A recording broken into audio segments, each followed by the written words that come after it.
laporan keuangan interim dan laporan keuangan segmentasi.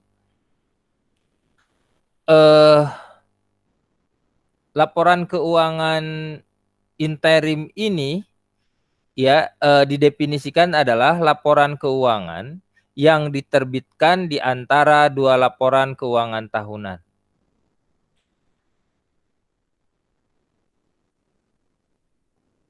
Jadi sebenarnya laporan keuangan interim itu bagi manajemen perusahaan sangat penting karena dia akan segera melakukan evaluasi terhadap capaian-capaian yang diperolehnya. Baik capaian dari segi pendapatan, biaya, terutama pendapatan dan biaya, dan efek terhadap perubahan terhadap aset, liabilities, dan ekuitas. Ya. Pasar modal juga mensyaratkan kepada perusahaan-perusahaan yang go public harus melaporkan keuangan interim biasanya dalam kuartal, ya. Jadi per 3 bulan, ada yang per 4 bulan, ya. Kebanyakan perusahaan-perusahaan yang biasa kepentingan manajemen itu per bulan yang saya alami. Jadi laporan keuangan interim itu pertama ya harus dipandang sebagai bagian yang integral dari periode tahunan. Kedua, dapat disusun secara bulanan, triwulan, atau periode lain yang kurang dari setahun dan mencakupi seluruh komponen laporan keuangan sesuai standar akuntansi keuangan. Jadi tidak ada bedanya dengan laporan keuangan tahunan, ya. Tetapi laporan keuangan interim ini hanya bagian-bagian dari tahunan. Yang menjadi kendala biasanya di dalam membuat laporan keuangan itu, keuangan interim itu adalah kepastian mengenai sebuah biaya. Karena ada beberapa perusahaan yang bisa mengestimasi biaya menjadi accrual basis, ada juga yang ya sudahlah nanti dibebankan pada saat terjadinya biaya. Contohnya misalnya yang sering terjadi di kita itu pas saat THR, tunjangan hari raya. Jadi pada saat bulannya dibagikan THR, berarti ada dua biaya tentang gaji gitu. Jadi sebaiknya hal seperti ini dilakukan estimasi, ya, dibebankan setiap periode gitu agar komposisi biayanya tiap bulannya tidak terlalu jauh perbedaannya. Sebelum dilanjutkan, ada yang bertanya? Oke, kita lanjutkan. Pandangan tentang laporan keuangan interim. Ada dua pandangan. Pertama, pandangan yang menganggap periode interim sebagai dasar periode akuntansi dan menyimpulkan bahwa hasil operasi tiap periode ditentukan dengan cara yang sama seperti pada periode tahunan. Yang kedua, pandangan yang menganggap periode interim sebagai bagian yang integral dari periode tahunan.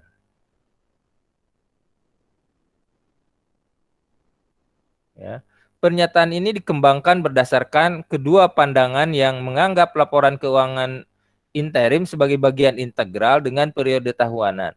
Jadi ada pengakuan dan pengukuran.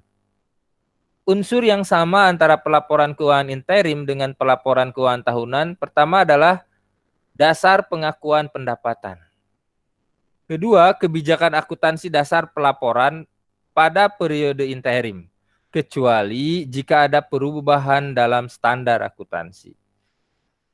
Yang ketiga adalah penyajian penggolongan aset sebagai lancar dan tidak lancar, dan kewajiban sebagai jangka pendek dan jangka panjang. Biaya dan beban.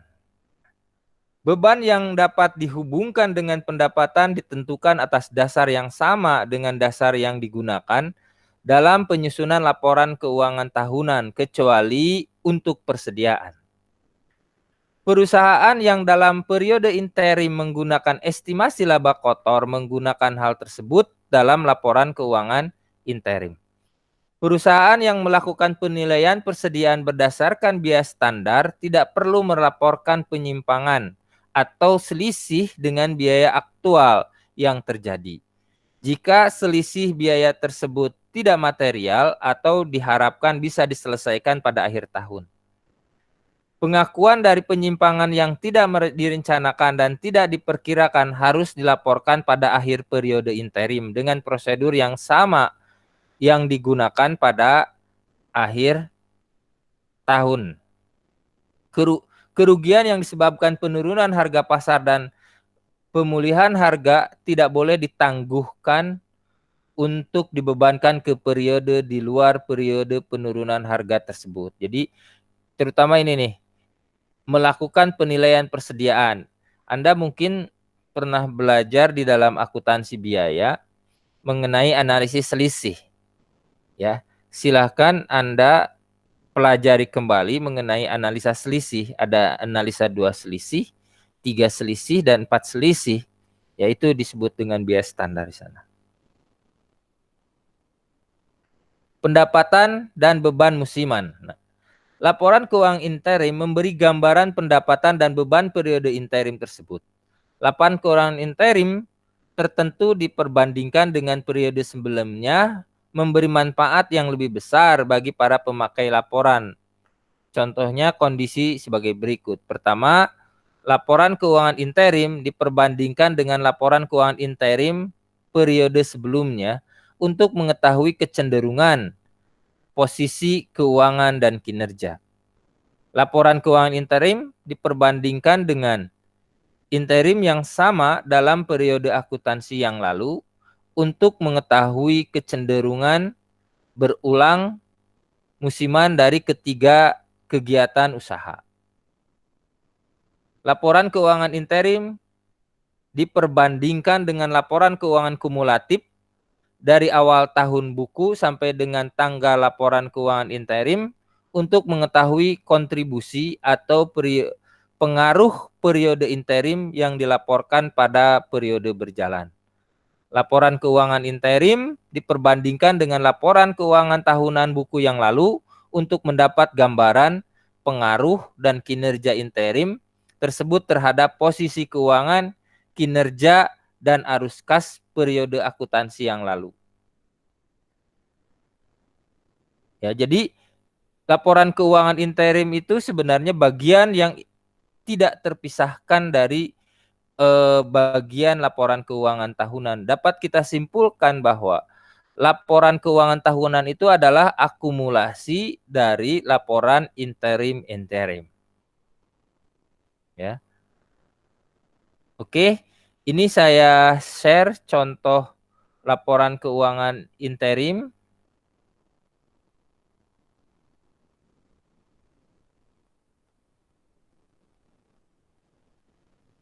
Sebentar, saya share dulu ya. Saya buka dulu sebentar.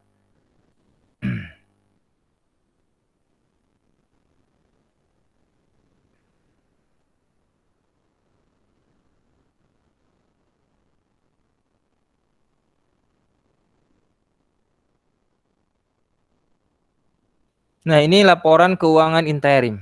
Di sini bisa dilihat ya PT Limas Indonesia Makmur ya dan entitas anak. Laporan posisi keuangan neraca konsolidasi dilihat di sini dari Desember ke Januari. Nah, dari Desember ke Juni. Ini menunjukkan bahwa ini adalah laporan keuangan interim. Ya, jadi ini dilaporkan Juni. Saya ini bisa diasumsikan ini per triwulan. Berarti 1 Januari sampai Maret, nanti 1 April sampai 30 Juni. Ini saya ngambil dari Desember ke Juni gitu ya. Nah, ini bisa dilihatnya itu lihat tahun 2019 Desember, ini 2020-nya itu adalah sampai dengan bulan Juni. Ini yang dimaksud dengan laporan keuangan interim periode kedua.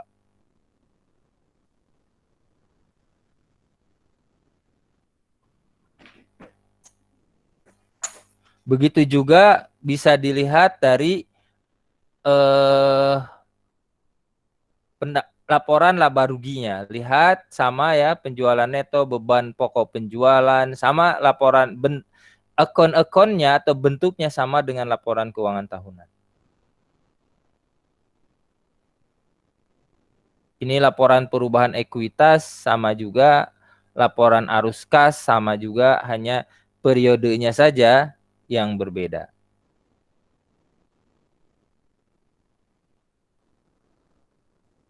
Oke, ada pertanyaan? Ada Pak. Silahkan, Suratman. Kan tadi teh per 1 bulan ya Pak. Bisa per bulan, bisa per triwulan, bisa per 4 bulan, bisa per 6 bulan. Tapi kalau pelaporan keuangannya sama seperti itu. Sama, Kalau betul sama laporan keuangannya sama, laporan keuangan yang keempat.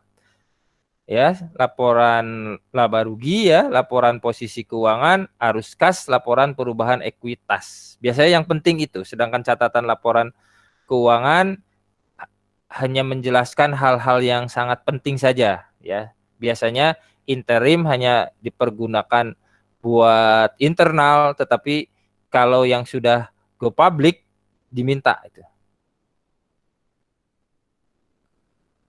Ada lagi, Suratman? jadi nggak ada perbedaannya Pak. Tidak pada perbedaan ininya akun-akunnya. Yang bedanya itu adalah pertama periodenya. Kalau periode itu pasti menyangkut angkanya yang akan berbeda. Jadi kalau Anda itu laporannya, misalnya Anda kuliah, pasti ada laporan semester, yang 2 semester gitu. Itu akan terakumulasinya, Anda nanti akan dilihat dalam periode itu dalam transkrip nilai. Transkrip nilai itu merupakan jumlah dari semester-semester. Itu juga laporan interim, laporan keuangan tahunan itu merupakan akumulasi dari laporan-laporan keuangan interim.